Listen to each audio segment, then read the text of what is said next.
Students, today we are going to study chapter 18 direct and indirect speech. Direct indirect speech क्या होता है, कैसे use किया जाता है, ये हम जो प्रीवियस क्लास थी आपकी उसमें भी आप पढ़ चुके हो. ठीक है. Direct speech is used mainly in writing to report a person's words exactly. It is found in conversations, in books, in plays and in quotations. Direct speech जो है वो मेनली किस में यूज होता है, जो एक पर्सन ने जो भी वर्ड्स बोले हैं उसको एग्जैक्टली बताने के लिए या लिखने के लिए यूज किया जाता है, लिखने के लिए. ठीक है. खास करके ये आपको बुक्स में जो कन्वर्सेशन होता है उसमें देखने को मिलेगा, है ना. जो ड्रामा वगैरह होते हैं, प्ले होते हैं, उसमें देखने को मिलेगा आपको, है ना. एंड कोटेशंस में. ठीक है. Reported speech traditionally called indirect speech refers to the use of a noun clause to report a person's words, thoughts, beliefs etcetera. Reported speech जो है जिसको पहले क्या कहा जाता था, इनडायरेक्ट स्पीच. ठीक है. ट्रेडिशनली इसको कहा जाता था. एंड इसमें क्या होता है, ये नाउन क्लॉज का यूज करता है एक पर्सन के वर्ड्स, थॉट्स या बिलीव्स को रेफर करने के लिए. डायरेक्ट और quoted speech is saying exactly what someone has said. It appears within quotation marks. ठीक है. ये होता है quotation marks and should be word for word. Direct और quoted speech जो है ना, वो एक व्यक्ति के द्वारा जो शब्द कहे गए हैं या बताया गया है उसको इन्वर्टेड कॉमर्स के अंदर उसको इंक्लूज कर दिया जाता है. ठीक है. वर्ड टू वर्ड लिखा जाता है ना. इनडायरेक्ट या रिपोर्टेड स्पीच जो होता है, ठीक है, इसमें क्या होता है, एक पर्सन ने मतलब कि उसमें जो भी उसने कहा है, ठीक है, उसको कोटेड नहीं किया जाता है ना, और ना ही कोटेशन मार्क वगैरह होता है. ठीक है. और ऐसा नहीं है कि इसको वर्ड फॉर वर्ड उसको लिखना जरूरी है. इनडायरेक्ट स्पीच जो है, जो हम लोग मतलब कि होता है तो पास्ट में चला जाता है. ठीक है. जब हम मतलब कि इनडायरेक्ट स्पीच का यूज करते हैं तो हम लोग कॉमर्स का यूज नहीं करते, इन्वर्टेड कॉमर्स का यूज नहीं होता है. ठीक है. We may have to change the tense of the words spoken. उसमें क्या होता है, जो भी वर्ड कहे गए हैं या बोले गए हैं उसका जो टेंस होता है वो हमको चेंज करना पड़ता है. ठीक है. फॉर एग्जाम्पल से, आस्क. ठीक है. ये वर्ड यूज होते हैं उसमें. ठीक है. एंड हम लोग एक और वर्ड यूज करते हैं, दैट. किस लिए यूज करते हैं, ये रिपोर्टेड जो वर्ड्स हैं उसको इंट्रोड्यूस करने के लिए. ठीक है. हम एग्जाम्पल देखेंगे तो हमको इजिली समझ में आएगा. Someone has been watching him secretly, said the policeman. अब देखो यहाँ पर ये जो है ये पूरा आपको दिखाई दे रहा है इन्वर्टेड कॉमर्स में. ठीक है. तो ये क्या है, डायरेक्ट स्पीच है ना. Next, the policeman said that someone had been watching him secretly. तो यहाँ पर ये देखोगे दोनों का मीन सेम है. ठीक है. तो दोनों का मीनिंग सेम हो जाएगा. जैसे मतलब कि कोई उसे चुपचाप से सीक्रेटली देख रहा था. ठीक है. सेड द पुलिसमैन, ऐसा किसने कहा, पुलिसमैन ने कहा. तो ये वर्ड टू वर्ड है, जैसा उसने कहा वो एग्जैक्ट उसको वैसा का वैसा लिख दिया, है ना.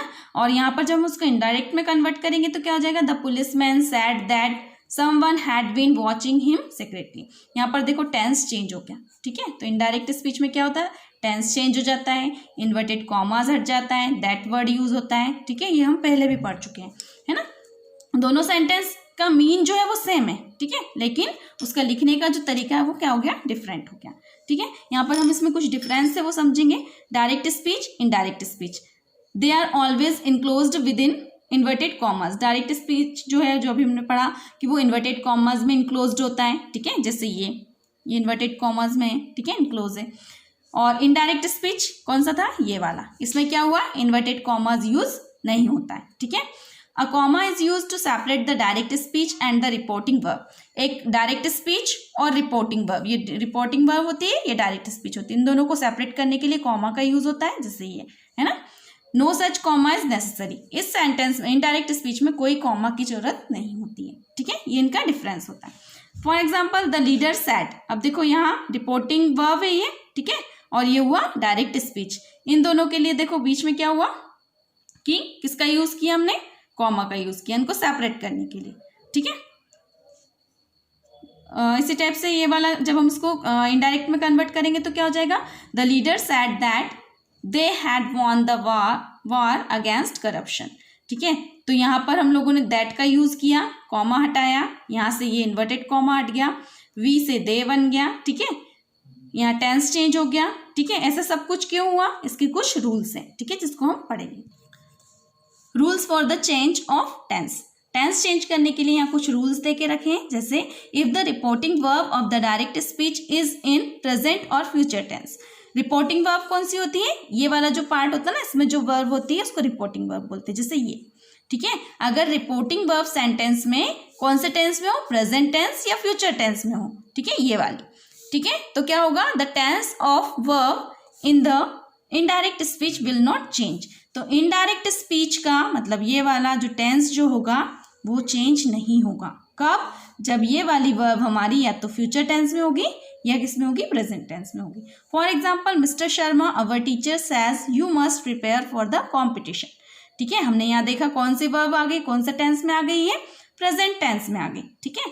तो हम क्या करेंगे, mister Sharma our teacher says, इन यहाँ से कॉमा हटाने के लिए हम दैट का यूज करते हैं इनडायरेक्ट स्पीच में, हमने दैट लिखा, ठीक है। यू से हुआ I, must prepare for the competition, ठीक है। एक रूल ये हुआ है ना। अब देखो यहाँ पे क्या होता है कि जो सेकंड पर्सन, यू कौन सा पर्सन होता है, सेकंड पर्सन। सेकंड पर्सन जो होता है वो किसके अकॉर्डिंग चेंज होता है, यू से क्या हुआ, आई हुआ। जब हम सेंटेंस का हिंदी मीनिंग निकालेंगे, जैसे मिस्टर शर्मा हमारे जो टीचर है वो कहते हैं कि, है ना, you must prepare for the competition, तुम्हें कॉम्पिटिशन के लिए तैयार रहना चाहिए, ठीक है, या तैयारी करना चाहिए, है ना। तो तुम्हें, जब हम इसको इनडायरेक्टली बोलेंगे तो क्या बोलोगे, मिस्टर शर्मा हमारे टीचर कहते हैं कि मुझे, किसकी बात हो रही है, मुझे, ठीक है। तो हम लोग क्या यूज करेंगे यहाँ पर, आई, है ना, इस टाइप से हम। लेकिन यहाँ पर टेंस चेंज नहीं होगा, क्यों नहीं होगा, क्योंकि फ्यूचर और प्रेजेंट टेंस में अगर यहाँ पर रिपोर्टिंग वर्ब दी है तो यहाँ कोई टेंस का चेंजेस नहीं होगा, ठीक है। इसी टाइप से सेकेंड रूल है, if the reporting verb of the direct speech in the past tense, the tense of the verb of speaker's actual words in the direct speech is changed according to the below mention rules. अगर reporting verb कौन से tense में, past tense में, reporting verb that means ये, ठीक है। अगर ये पास्ट टेंस में है तो जो स्पीकर्स के जो भी एक्चुअल वर्ड है जब हम इनडायरेक्ट स्पीच में ले जाते हैं तो वो क्या हो जाता है, यहाँ पर स्ट्रक्चर दिया आपको उसके अकॉर्डिंग चेंज हो जाता है, टेंस चेंज हो जाता है, ठीक है। तो आपको मेनली क्या ध्यान रखना है, ये स्ट्रक्चर, ठीक है। जैसे a simple present tense becomes simple past tense. Simple present tense अगर यहाँ पर रिपोर्ट इनडायरेक्ट जो डायरेक्ट स्पीच में जो आपको मतलब कि टेंस दिया है, या सिंपल प्रेजेंट टेंस में आपको यहाँ पर समझ में आ रहा है कि सिंपल प्रेजेंट टेंस, जैसे वर्क है, वर्ब का फर्स्ट फॉर्म है सब्जेक्ट के जस्ट बाद, दैट मीन्स ये कौन सा टेंस हुआ, सिंपल प्रेजेंट टेंस। अगर सिंपल प्रेजेंट टेंस है इन्वर्टेड कॉमर्स के अंदर या डायरेक्ट स्पीच में, तो हम क्या करेंगे, जब हम उसका इनडायरेक्ट बनाएंगे तो वो टेंस चेंज होकर किस में हो जाएगा, सिंपल पास्ट में। तो हमको ये याद रखना है, सिंपल प्रेजेंट किस में चेंज होता है, सिंपल पास्ट में। तो क्या हो जाएगा, Neha said she works there, ठीक है। तो क्या हो जाएगा, यहाँ पर हमने देखा यहाँ पास्ट है तो हम चेंज करेंगे टेंस, नेहा सेड दैट, ठीक है। शी, वर्क्स का क्या हो जाएगा, वर्क का जो पास्ट फॉर्म है वो क्या होता है, वर्कड, तो वर्कड देयर, ठीक है। जैसे ये स्ट्रक्चर है आपको डायरेक्ट स्पीच का, जब हम इसको इनडायरेक्ट में बनाएंगे तो ये हो जाएगा, ठीक है, सब्जेक्ट प्लस वर्ब का सेकेंड फॉर्म प्लस ऑब्जेक्ट, ठीक है। Next, but sentences of simple present tense having any of the below mentioned conditions are not changed into simple past tense but left unchanged।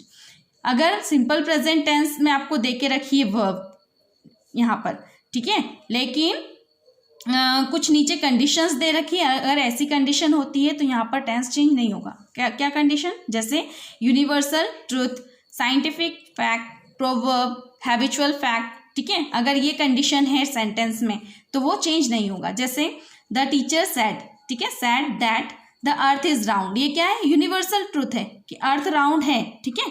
तो जो reality है या जो universal truth रहता है, अगर ऐसा कुछ रहता है या कोई सी कहावत रहती है या हैबिचुअल फैक्ट रहता है, ठीक है, तो हम उसमें चेंजेस नहीं करते, तो ये क्या रहेगा, वैसा का वैसा हो जाएगा, द अर्थ इज राउंड, ठीक है। Next, a present continuous tense becomes a past continuous tense. Present continuous tense क्या बन जाता है, पास्ट कॉन्टिन्यूअस टेंस बन जाता है, ठीक है। ये प्रेजेंट कॉन्टिन्यूअस की हेल्पिंग वर्ब है ना, और यहाँ पे ये पास्ट की हेल्पिंग वर्ब है। तो एग्जांपल लेंगे हम इसका, the manager said I am going out for lunch, ठीक है। तो क्या हो जाएगा यहाँ पर, द मैनेजर सेड का क्या हो जाएगा, टोल्ड, ठीक है। The manager told me that, the manager told me that he was going out for lunch, ठीक है। तो यहाँ सैड से क्या हो गया, टोल्ड हो गया, ठीक है। यहाँ आए है, आए से क्या हुआ, ही। जब भी यहाँ पर आपको फर्स्ट पर्सन दिया रहेगा तो वो इसके सब्जेक्ट के अकॉर्डिंग चेंज होगा, ठीक है, आई से क्या हो जाएगा ये ही, द मैनेजर यहाँ नहीं लिख सकते हम, तो इसकी जगह क्या लिखेंगे हम, ही प्रोनाउन यूज करेंगे इसकी जगह, ठीक है। तो ही वॉज, एम की जगह क्या है, वॉज, ठीक है, going out for lunch. She said my teacher is writing novel, ठीक है, तो शी सेड दैट, माई का क्या हो जाएगा यहाँ, शी से क्या हो जाएगा, हर, ठीक है, हर टीचर वॉज राइटिंग नॉवेल्स, ठीक है। इसके आगे जो इसका आगे का पार्ट है वो हम नेक्स्ट पीरियड में करेंगे। Thank you.